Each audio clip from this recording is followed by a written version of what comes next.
నేటి కాలంలో ప్రతిరోజు ఎక్కడో ఓ చోట ప్రమాదాలు ఘోరాలు జరుగుతూనే ఉన్నాయి. అలా ప్రమాదం జరిగిన సమయంలో అక్కడ ఎవరైనా ఉండి ప్రాణాలు కాపాడితే వాళ్ళని దేవుడిగా భావిస్తాం. అయితే ప్రస్తుత సమాజంలో మాత్రం మన కళ్ళ ముందే ఎన్నో ప్రమాదాలు దారుణాలు జరుగుతున్నా సహాయం చేయకుండా వాటిని ప్రేక్షకుల్లా చూస్తూ ఉంటారు. సాటి వారిని కాపాడాలనే మానవత్వం మరచి మనకెందుకులే అని చేతులు దులుపుకున్న వాళ్ళే ఎక్కువగా ఉన్నారు. ఇక ఇప్పుడు ఎదుటివారు ప్రాణాలతో విలవిల్లాడుతుంటే కాపాడకుండా సెల్ ఫోన్లో రికార్డ్ చేయడం అనేది అందరికీ ట్రెండ్గా మారింది. రోజు రోజుకు మానవ సంబంధాలు దిగజారిపోతున్న తరుణంలో ఓ చిన్న బాలుడు తన ప్రాణాలను పణంగా పెట్టి ఓ నిండు ప్రాణాన్ని కాపాడాడు. వయసు చిన్నదైనా పెద్ద మనసుతో ఓ నిండు ప్రాణాన్ని కాపాడాడు.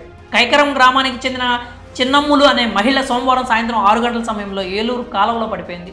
అయితే అక్కడే ఉన్న యశ్వంత్ అనే బాలుడు ఈ దృశ్యాన్ని చూశాడు. వెంటనే ఏమాత్రం ఆలస్యం చేయకుండా కాలువలోకి దూకి ఆమెను పట్టుకుని ఒడ్డుకు చేర్చాడు. కాగా అక్కడే ఉన్న స్థానికులు హుటాహుటిన ఒడ్డుకు వచ్చిన చిన్నమ్ములను బయటకు లాగారు.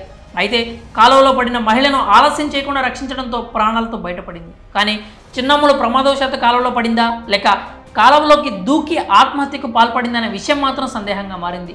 ఇది ఇలా ఉంటే ప్రమాదంలో ఉన్న మహిళను రక్షించడం కోసం యశ్వంత్ చేసిన ధైర్య సాహసం ఎంతోమందికి స్ఫూర్తిదాయకం.